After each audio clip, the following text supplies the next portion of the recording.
Bem-vindos ao programa Brasil em Debate, um programa apoiado pelo Instituto Unidos Brasil, que apoia a Frente Parlamentar do Empreendedorismo. Hoje nós temos a honra de receber o deputado Ricardo Salles, que está sempre participando, é muito ativo aqui no nosso debate.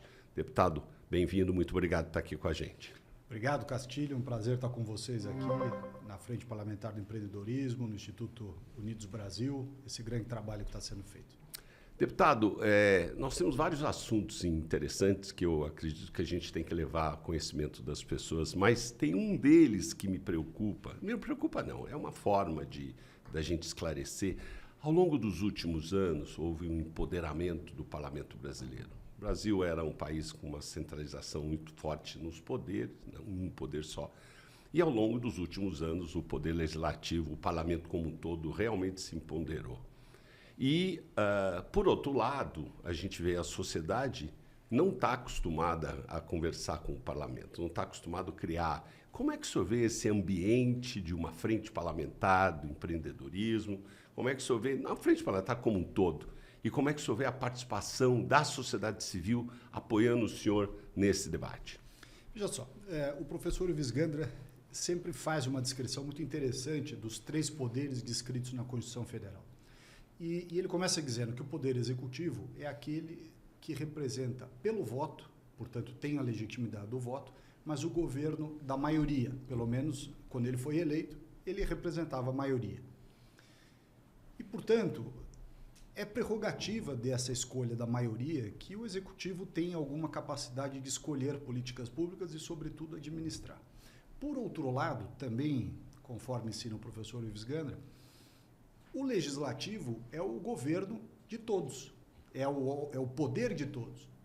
Significa dizer que todos os espectros da sociedade brasileira estão representados no parlamento, com maior ou menor grau de acurácia desses percentuais, mas o fato é que eles estão representados. Portanto, é o local, é o locus adequado para que o debate que diz respeito às expectativas da sociedade, empresarial, acadêmica, militar, civil, não importa, seja realizado, porque todo o espectro da sociedade brasileira, a variedade de opiniões da sociedade brasileira, em maior ou menor proporção, estão representados no Congresso Nacional, Câmara e Senado.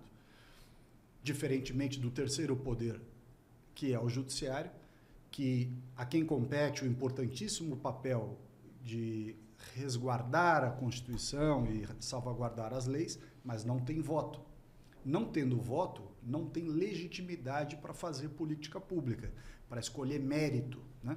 Então, acho que há, sim, um aprendizado da sociedade brasileira e da classe política em maior protagonismo do parlamento em discutir questões de política pública.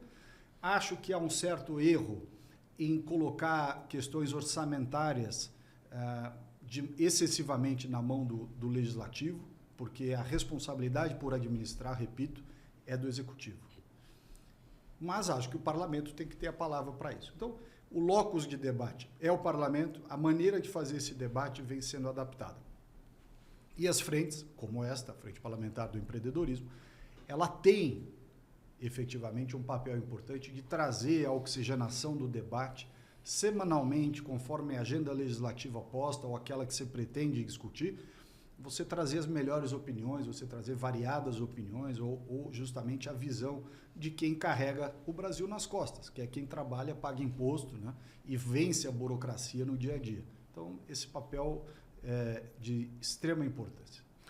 Deputado, mudando um pouquinho de assunto, eu gostaria de tratar um pouquinho de uma coisa que a nós, empresário, é muito importante, que é o salário, é o emprego, é a contratação formal.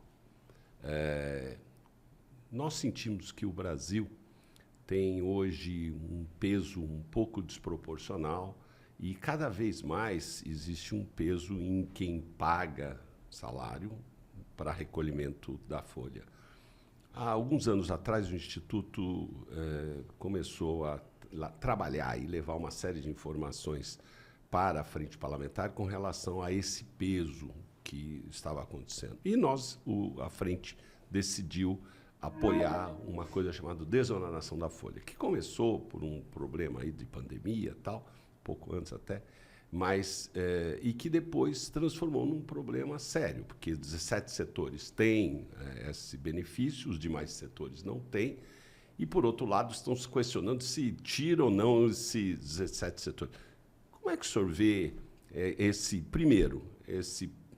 importante problema de nós tributarmos trabalho, né? E, segundo, qual seria uma solução para que a gente possa criar um ambiente de negócio mais favorável ao investimento? Bom, primeiro dizer que o Brasil não pode ser o país do assistencialismo. Então, se é para incentivar alguma coisa, vamos incentivar a geração de emprego. Exato. E o empreendedorismo, que são questões muito correlacionadas. Portanto, nós queremos que a desoneração da folha de pagamentos, a desoneração seja linear para toda a economia.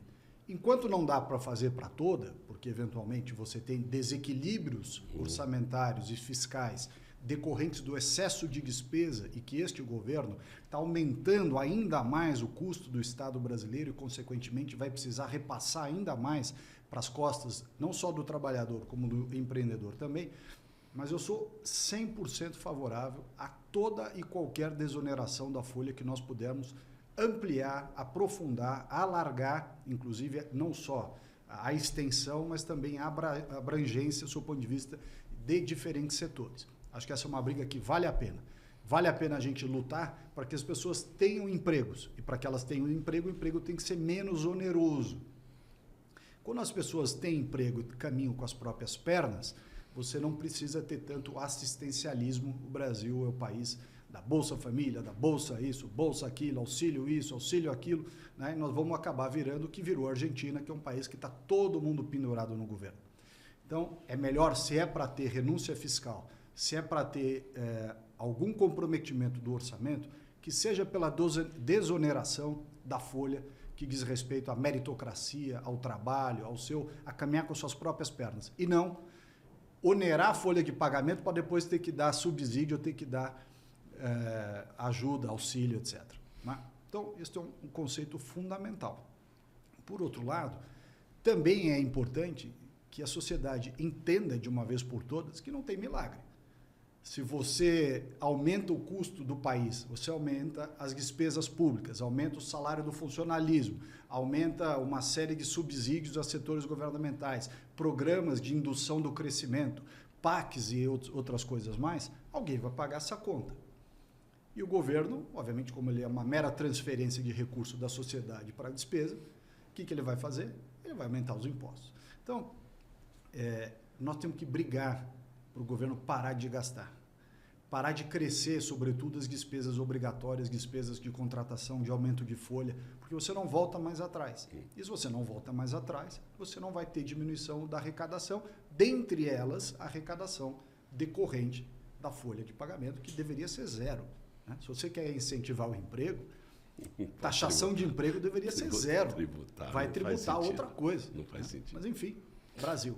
Deputado, os senhores aprovaram uma reforma tributária absolutamente importante para o Brasil, talvez não exatamente essa, mas uma reforma tributária muito importante para o futuro do Brasil. E, claro, quando nós olhamos esse desequilíbrio, alguns setores estavam pagando muito, outros setores estavam pagando não tanto. Mas nós temos que considerar que essa é uma equação de três contas, de três pilares. Então, se um setor está pagando muito, quer pagar menos, o outro setor está pagando pouco, tem que pagar um pouquinho mais. Mas tem um terceiro, que é quem arrecada tudo isso e gasta. Né? Não existe, né, claramente, uma reforma tributária sem compor uma reforma administrativa que reduza o terceiro pilar para que essas partes do primeiro e do segundo se equilibrem um pouquinho mais. Como é que o senhor vê a chance de nós levantarmos uma bandeira, que, aliás, nós já estamos debatendo isso faz tempo, de uma reforma administrativa para termos um modelo de governo um pouco diferente para o país? A reforma administrativa ela é impopular, e por isso que o governo não quer ouvir falar nisso, mas o presidente Arthur Lira já, por diversas oportunidades, citou a importância da reforma administrativa. E ela é fundamental. O Brasil é o lobby do funcionalismo, é o lobby dos cartórios, né? É o lobby dos poderes, né, divididos dentro da máquina pública, que ninguém quer abrir mão do poder, e os cargos e órgãos ligados à administração da justiça, então, pior ainda, né? Quer dizer, salários absurdos, quinquênio, penduricalho e tudo mais, enquanto se discute se o salário mínimo aumenta a R$5, R$3, R$9. Então, precisa encarar esse problema de uma vez por todas. Eu votei contra a reforma tributária. Por que eu votei contra? Porque eu entendo que esta reforma tributária faz uma coisa que é péssima para o país, que é concentrar poder dos estados e municípios no governo federal, na máquina pública federal, na burocracia federal. Esse conselho federativo, essa maneira de traz tudo para Brasília para depois redistribuir para os estados e municípios. Isso é antítese do que nós defendemos, que é mais Brasil, menos Brasília. Né? Tudo que pinga aqui em Brasília dá errado. Né? Brasília, na minha opinião, não deveria nem existir. Né? Nós criamos uma cidade que é uma ilha da fantasia, um bando de funcionário público, burocracia, uma cidade que produz papel e escândalo. Né? Mas, enfim, já que ela já existe, já está consolidada, temos que trabalhar com isso. Mas eu acho que o grande desafio agora é trazer racionalidade. E a discussão claro, você bem colocou que há setores que precisam se reequilibrar e tudo. Eu, especialmente, tenho muita preocupação com a tributação dos serviços, mas também nós temos sensibilidade com a indústria, porque a indústria também no Brasil vem perdendo competitividade faz tempo. Então, o cobertor é curto. Onde é que o cobertor está equivocadamente concentrado? Na despesa pública. Não tem dúvida que na despesa pública ela é gigante, ela é mal feita, ela desperdiça, né? E nós perdemos, infelizmente, a oportunidade, nos últimos 4 anos, de privatizar tudo. Porque se a gente tivesse privatizado, e eu dou o exemplo da Petrobras, talvez seja o mais, ele é o grande objeto de discussão quando se fala de privatização. Eu acho que tem que privatizar a Petrobras. Se a gente tivesse privatizado a Petrobras, todas essas polêmicas recentes agora, de distribui dividendo, não distribui dividendo, demite o Prats, não demite o Prats, não existiria. Vai voltar tudo quanto é sacanagem de novo na Petrobras, vocês não tenham dúvida. Por quê? Porque é uma máquina feita para dar errado. O Estado não tem que ser dono de empresa nenhuma. Não existe essa história de setor estratégico, isso é papo furado. Isso é desculpa de quem quer pegar aquele setor, pegar aquela empresa, pegar aquela autarquia e mamar lá dentro e fazer esquema e usar aquilo para fazer politicagem. Não existe uma Petrobras nos Estados Unidos. É só um exemplo, não existe uma empresa petrolífera americana estatal. E funciona muito bem, obrigado. Então, isso é balela, né? Se a gente não enfrentar esse negócio, infelizmente, vai ficar muito difícil. É que nós estamos na América Latina, num continente em que prevalece essa visão meio peronista, esquerdista, né? Um negócio assim que o Estado vai fazer, paternalista, intervencionista, e não é à toa que nós somos um Estado, uma região do planeta, né? A América do Sul, a América Latina, que não avança. Veja como, com objetividade, pragmatismo, eficiência, os tigres asiáticos saíram de uma situação de pobreza muito maior que a nossa, há 50 anos atrás, 60, e hoje exportam carro para o Brasil, exportam tecnologia, é Hyundai, é LG, é Samsung, é isso e aquilo, e nós aqui exportando minério de ferro, soja e etc. Daqui a pouco nós vamos exportar para o Brasil de novo. Quer dizer, é um negócio inacreditável. Deputado, o senhor tocou em muitos pontos importantes, mas 2 me chamam a atenção.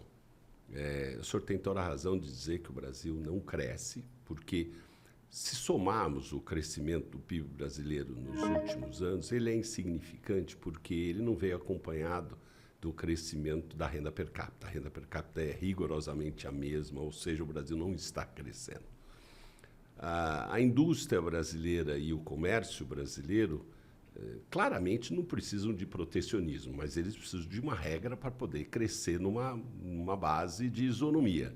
Como é que o senhor vê o tema que tem se debatido da tributação dos produtos de até $50 pelas plataformas, que até alguns anos atrás eram apenas uma entrega de uma ou outra pessoa e hoje impacta o comércio e a indústria brasileira?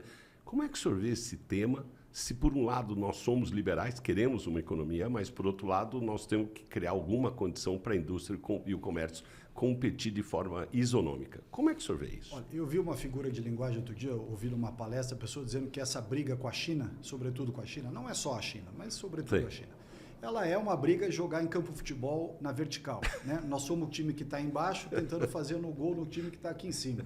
Isso é uma coisa inacreditável. Então, enquanto nós não colocarmos o campo de futebol na horizontal, e essa é uma tarefa muito difícil, necessária, urgente, porém bastante difícil, nós temos que encontrar uma maneira de reequilibrar esse jogo.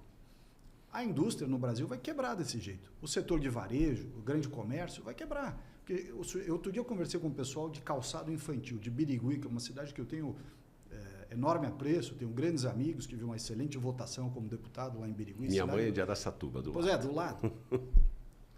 O pessoal falou, essa compra de $50 está acabando com Birigui.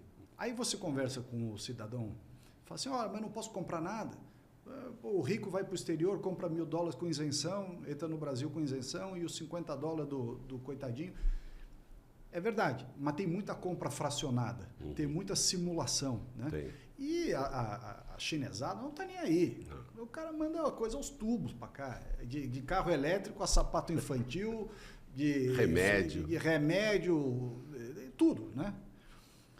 Então nós temos que, num determinado momento, fazer uma escolha e político ou política pública, né? Quando você tem um estadista, diferentemente de politicagem, exige que você saiba fazer sacrifícios. Fazer uma escolha. Então, o que tem que ter? Tem que ter uma regra de restabelecimento da competitividade do comércio e da indústria brasileira, talvez até com um prazo para você dizer o seguinte, olha, restabelece nesse momento, coloca um prazo para você tomar medidas de reequilíbrio da competitividade, que uma vez alcançadas essas medidas de restabelecimento da competitividade, você libera novamente a importação com a taxa de $50, não tem problema.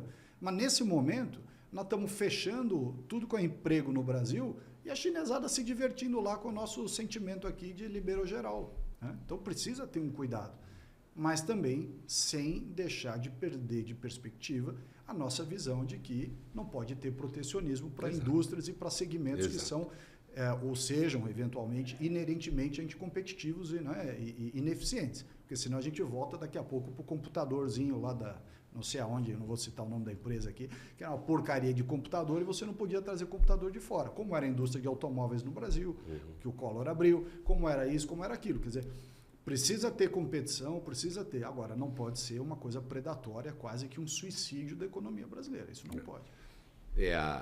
A competição ela precisa acontecer dentro de um campo mais equilibrado, não tão desequilibrado quanto o senhor colocou. Deputado, uma das coisas que eu gostaria de que o senhor contasse, falasse um pouquinho para a gente é a participação, e aí agora estou invertendo o papel, a participação do grupo da sociedade civil, dos empresários, nesse papel político importante aqui em Brasília. O empoderamento do Congresso, ele levou a essa necessidade de um novo modelo, porque você precisa tratar com um número muito maior e, obviamente, representativo da sociedade. Mas como é que o senhor vê nós, empresários, nós, sociedade civil como um todo, apoiando o senhor para te dar mais força para defender melhores ideias e que a gente possa criar um ambiente de negócio melhor para o país? Veja só, a sociedade se furtou muitos anos em participar dessas coisas. E, felizmente, agora há esse movimento de participar mais, ter frentes como essa, ter o Instituto, ter, enfim, uma série de iniciativas que trazem a sociedade para participar. Eu não sei se você sabe, há 18 anos atrás, exatamente em 2006, 18 anos atrás, fundei com um grupo de amigos o Movimento em Direita Brasil, que era para trazer pessoas do setor privado, com visão liberal, postura conservadora, para participar da vida pública. E nós dizíamos, participar da vida pública em cargos eletivos ou não, tanto faz. Né? Por quê? Porque a frase do Platão, pessoas traduzem de maneiras diferentes, mas tem uma frase do Platão que diz assim: o castigo que os bons sofrem quando se recusam a tomar parte do governo é ser governado pelos maus. O setor empresarial não é diferente. Não. Então, o castigo que o empresário tem quando se recusa de participar da discussão pública é ter as suas políticas decididas por ninguém entende de negócio nenhum. Passou a procuração em branco. Você se omite, Diz, eu já pago meus impostos, está mais do que o suficiente. Pagar imposto, infelizmente, é obrigação. Né? Seria bom que fosse baratinho o imposto para ter que ter uma obrigação pequena. Agora, mais do que pagar imposto, você tem que ir lá cobrar, né? Eleger os seus representantes, saber quem são os seus representantes e, no momento da eleição, também prestigiar aqueles que prestam. Sim. Porque essa também é uma crítica que eu venho do setor privado, sou advogado, eu não sou funcionário público de carreira. Eu sou deputado nesse momento, mas minha vida é no setor privado como advogado. Você vê o setor privado, empresários de diferentes regiões, setores, nível econômico, não importa, apoiando um monte de porcaria na política. E aí depois reclama que a política é uma porcaria. Diz, olha, você que elegeu o cara, pô. Você que pagou, deu doação de campanha, pediu voto pro sujeito, não consegue fazer um filtro mínimo de admissibilidade de quem presta e quem não presta. Eu acho que a sociedade precisa ter um crivo sobre quem apoia, quem financia, quem sustenta, melhor. Porque a crítica à classe política, de que a classe política tem problemas, etc., ela é um reflexo de quem a elegeu. Não tem nenhum político aqui em Brasília, nem deputado, nem senador, nem presidente da República, que não tenha sido eleito. Exato. Então, a responsabilidade é de quem age mal? Sim, mas é também de quem escolhe mal. Então é preciso, e a classe empresarial, diferentemente das pessoas que às vezes são menos esclarecidas ou têm menos recursos, a classe empresarial que tem recursos, tem acesso à informação, tem todas as condições de fazer esse filtro de maneira adequada, tem obrigação de fazer isso, para depois não reclamar. Estou cansado de ver político corrupto, safado, incompetente, recebendo prêmio de não sei o quê, prêmio homem do ano de não sei das quantas. Então, vocês estão prestigiando, né? Vocês, né? De maneira abstrata. Estão prestigiando quem não presta, depois não reclama. Temos a honra de receber o deputado Ricardo Salles. Esse é o programa Brasil em Debate. Deputado, primeiro, muito obrigado. É uma honra recebê-lo, estar sempre aqui participando. Eu gostaria das suas considerações finais, de deixar apenas uma mensagem para o país, dizendo como é que o senhor vê o nosso futuro, como é que o senhor acredita naquilo que nós podemos fazer para criar um ambiente de negócio mais favorável para se investir, crescer, gerar emprego e riqueza no Brasil. Muito obrigado. Bom, primeiro, Castilho, mais uma vez, obrigado pelo convite. Dizer que nós temos grandes potencialidades, o Brasil tem tudo, tem energia barata, tem solo fértil, tem clima bom, tem muito problema também, problemas culturais, tem um problema de segurança endêmico, tem uma série de coisas. Mas talvez a fórmula, né, para a gente avançar um pouco, nunca tem uma bala de prata para dizer faça isso e vai dar certo. Mas é uma fórmula que deu certo em vários países do mundo, que é você ter pragmatismo, objetividade, sem mimimi, sabe? O Brasil virou o país do mimimi. A turma discute hoje um monte de coisa que não serve para nada e aquilo que de fato é importante de ser discutido da maneira objetiva, sem policiamento ideológico, patrulhamento ideológico, né? Essa história do politicamente correto, não, você tem que deixar de discutir. O Brasil tem que prestigiar a liberdade do debate. Ainda que você discorde 100% do que o outro tem a dizer, deixa ele falar. Ouve, pondera, vamos ver se de fato tem fundamento.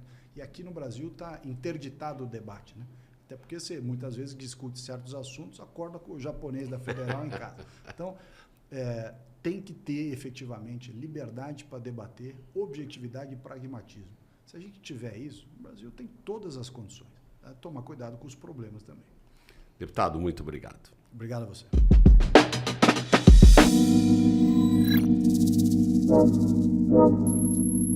Thank you.